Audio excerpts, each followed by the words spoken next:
Well, you know what? Musicians and music in general, to me as a youngster, had a special place in the firmament of star kind. I grew up in, youngest of 7 kids. My brother was the oldest, I was the youngest. There were 5 girls in between. And so I listened to my brother's records growing up. He was 14 years older than myself. And he would listen reverentially to Cream and Hendrix and James Gang and Grand Funk Railroad and Stones and the Beatles and whatnottery. So guitar players were especially significant in this type of music and seemed to have a special place on the Mount Olympus of music kind of that particular generation. I remember running the house, with my friends. We're playing guns or whatever, as you did. And I ran into my room and my brother was sitting there cross-legged in front of the stereo listening to Cream. And I'm like hearing these sounds emanating from the speakers. And I'm like, what is that? And he goes, this is Jack Bruce, Ginger Baker, and Eric Clapton, the 3 greatest of their kinds. The trio called Cream. I'm like, whoa. So when your brother is speaking reverentially about these types of individuals, it leaves an impression.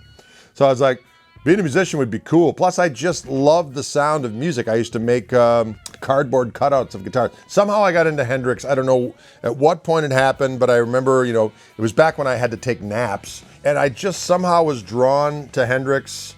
He just seemed to, seem like a god to me as a youngster. And I did a report on Jimi Hendrix when I was in 3rd grade. And which was weird. But prior to that, I would make cardboard guitars. And I remember I'd specifically make a cardboard white Strat and a cardboard black Strat, because those were the 2 guitars that Jimmy was seen most with in his last year or so of his life, which there were some great pictures and posters that I had with those guitars. And I would also make the weird shaped guitar that Mark Farner had in Grand Funk Railroad, because the live Grand Funk Railroad from 1970 is a seminal rock album of doom and destruction. Anyway, so I used to put a little string around these cardboard guitars and run around the house pretending I was rocking. I'd use my sister's sewing machine pedal as a makeshift wah-wah pedal. And I was just all about it. So I remember when I was in 3rd grade, when they were actually offering your first musical opportunities in grade school for orchestra, I was like, is there a guitar program? Can I do guitar? And they're like, no, but there's, cellos and violas and violins. And I was like, I'll try cello. And I remember trying to figure out the song Easy Rider by Jimi Hendrix on a cello. It did not go well. I also did, as I was saying earlier, I did a report on Jimi Hendrix in 3rd grade, because you had to do a report on a hero of yours. And I picked Hendrix, and you had to draw a picture with the overhead projector, and you trace the thing. And I made a glorious picture of old Slim Jim. And I had to do a report on him, and I did so. And I remember getting an argument with the teacher because he was saying, how could you pick someone who was a drug addict and died from drugs? And I said, now let's wait a minute here. It's not like he was a junkie. It's not like he was doing smack.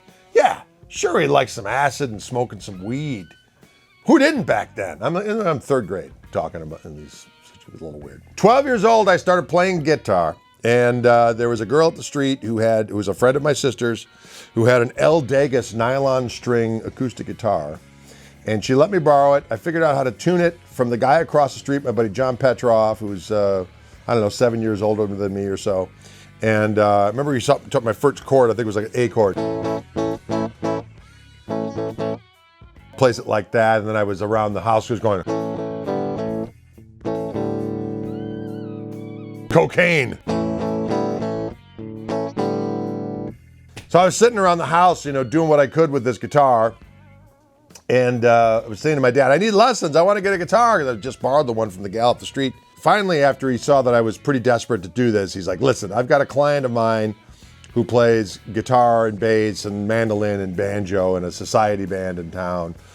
And you can have lessons with him. But the moment he reports that you're not prepared for a lesson, this all ends. So I remember meeting with this guy and taking lessons, and I would memorize my lessons in the instructional book. I don't know, 3, 4, 5 months. The guy came back to my dad and said, listen, I can't teach this kid anymore. He knows everything that that I know. Because he wasn't, he was knew a little bit of guitars, mostly a bass player and stuff. My dad was like, oh, that's, the kid's for real. So a group of buddies of mine We were in 7th grade. It was the summer of 7th grade. And we were going into 8th grade. And at the end of 8th grade, there was a graduation party. And so we all made a commitment to say, we're going to put together, we're going to learn instruments, and we're going to play at our graduation party. And we're going to get all the girls. Not that we didn't already have them already. What? Anyways, but that was the goal. And so only me and another guy managed to do it. The other guy played bass, I played guitar. And we played our 8th grade graduation. We used a drummer from a different school. And I can still remember the set list. We did like Hey Joe and Purple Haze and Communication Breakdown and Jumpin' Jack Flash and Hey you get off of my cloud.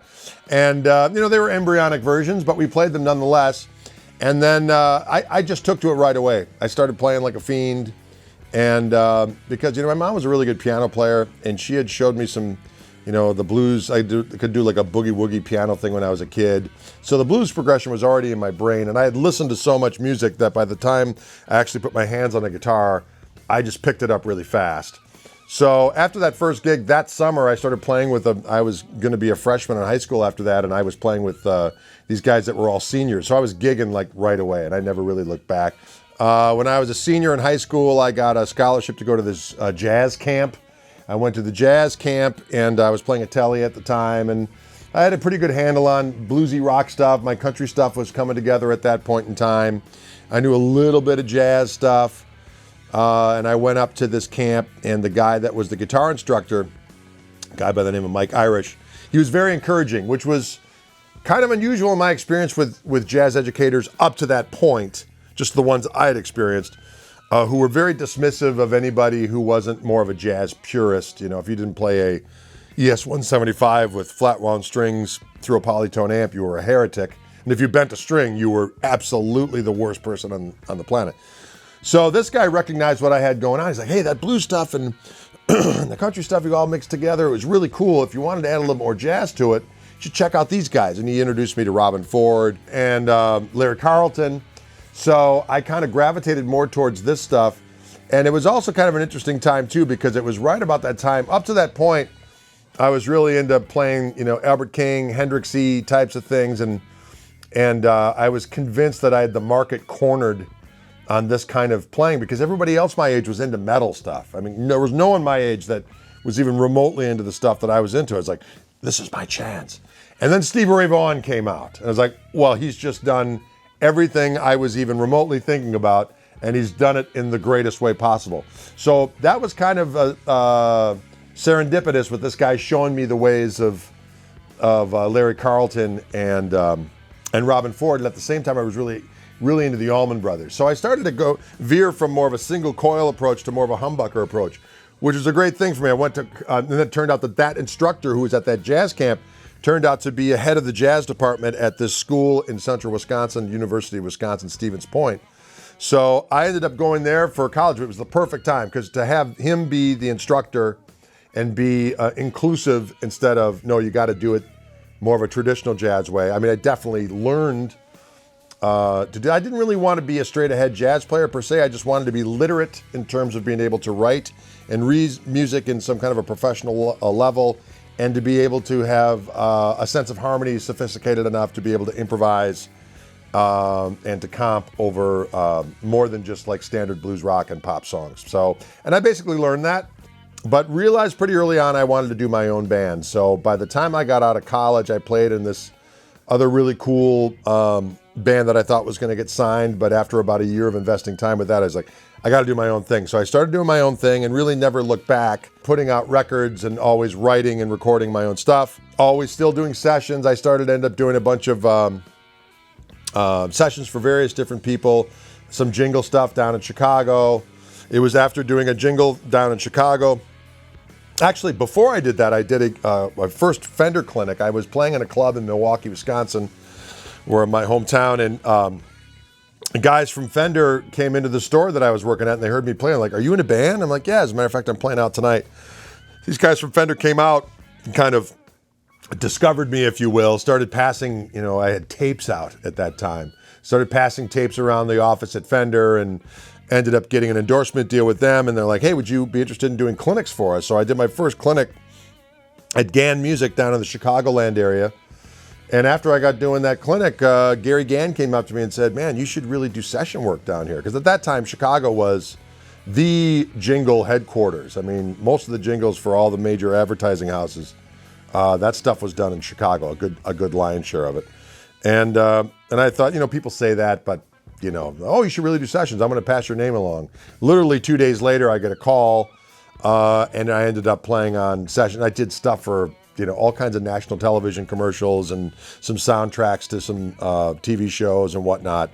And that was excellent because that was a way to kind of get my foot in the door. Because in college, they terrified you about your sight reading. It's like, down in Chicago, the sight readers are so good. They don't run through it once to make sure that you know it or that you can do it. They run through it to make sure the notes are right on the page. You're like, oh my God. I mean, I could read a chord chart down like nothing, but if it was single notes, I'd always need a second to kind of go, oh. And from the get-go, I realized kind of what the parameters of the sessions were, and you had to come up with parts, and I could do that. So that was a lot of fun. So between that, I started doing more clinics for Fender. Around the year 2001 was kind of a big year for me. I'd already had like 7 records out of my own at that point in time. We had done shows with like tons of my idols, and I'd received kudos and encouragement from, everyone from Danny Gatton to Lonnie Mack to the, guys in Little Feat and jamming with Little Feat and all these different characters, different blues guys, Hubert Sumlin, all kinds of different folks. But around 2001, I got invited by Fender to debut this amplifier that they were coming out with. And through that, I started to become more of kind of their face that they sent all over the world to do clinics and workshops and just play. A lot of times I just go out with my band. So that was my first foray into getting around the world. But I also got a record deal with Steve Vai's Favorite Nations record at that label at that point in time. Got written up in all the guitar magazines. And then right around that time, I started doing all the different work I did with Hal Leonard, the great publisher, the biggest music publisher in the world, actually. And I co-wrote the Hal Leonard Guitar Method, which became and still is the #1 selling guitar method in the world, which was pretty awesome. And I've got like 20-some books and videos and stuff with them. And just kept on doing different records, a couple different records on a Steve Vai's label. There's a couple labels in Europe I was on. Did a bunch of different stuff with a bunch of different artists that I said were, people I looked up to. Did some recording with Robin Ford's on a record of mine, and the guys from Little Feat, Paul Barrere in particular. All kinds of. Joe Bonamassa became a friend and said some very nice stuff with me, and I've done some different things over the years with him. Currently, just I came up with a band. Actually, my son, who plays drums, showed great promise early on, and played it on record with me and started touring with me as early as when he was just graduated from high school. But years ago, about, 5-6 years ago now, he introduced me to this organ player by the name of Toby Lee Marshall, and we started a band called Koch Marshall Trio, which my son is on drums and this incredible organ player. And we've been traveling all over the world and doing a ton of road work with that band, probably more touring with that band in the States than any other band I've ever been in. And we also go to Europe. We're just about to go to Europe for about 6 weeks doing that. So that's my main thing that I do. About 10 years ago, I hooked up with the good folks at Fishman, and we started working on these incredible pickups, which have been transformative in terms of me being able to express myself musically in a way that just makes my life a lot easier. That led to them being used in guitars that I did with my friends at Reverend, which are, again, instruments that allow me to, everything I've ever wanted are kind of at my fingertips to basically just do what I've always wanted to do, which is to just play. So, when I was younger, I was a young dad with 4 kids. I needed to expand my income stream, shall we say. So I was fortunate that all these different things were presented to me, from doing clinics, instructional things, just gigging, sessions, signature products, all this kind of stuff. But to me, it was always a backdrop. All these things that I did were made valid by the fact that I was a recording artist with 20-some records, with my own style of both writing music and improvising and so on and so forth, very improvisationally oriented music. And now I've gotten to the point where my kids are all older. My son's playing in the band, so we're really hitting the road more than ever before because I don't have to worry about, being back at parent-teacher conferences and making sure I'm at soccer games and stuff like that. And it's kind of fun because my wife can come out on the road a little bit here and there when I do fun stuff. So now I can just kind of get down to what I've been always meant to do, which is just to go out and play and perform. And all the things that I did before are all this great backdrop that helps me propel what I do just from playing. And I also get to share, I love being able to tell people how I get my sounds, how I do what I do on the instrument. I have no problem with that. And that's been a fun way to supplement my living is to, share what I do, but also to just play. So it's been really fun at this particular point in time to just realize I'm going to play until I can't play no more. I'm going to roll till I can't roll no more. So that's it. I think that's a pretty good synopsis of all things Gregorio. Can you dig it?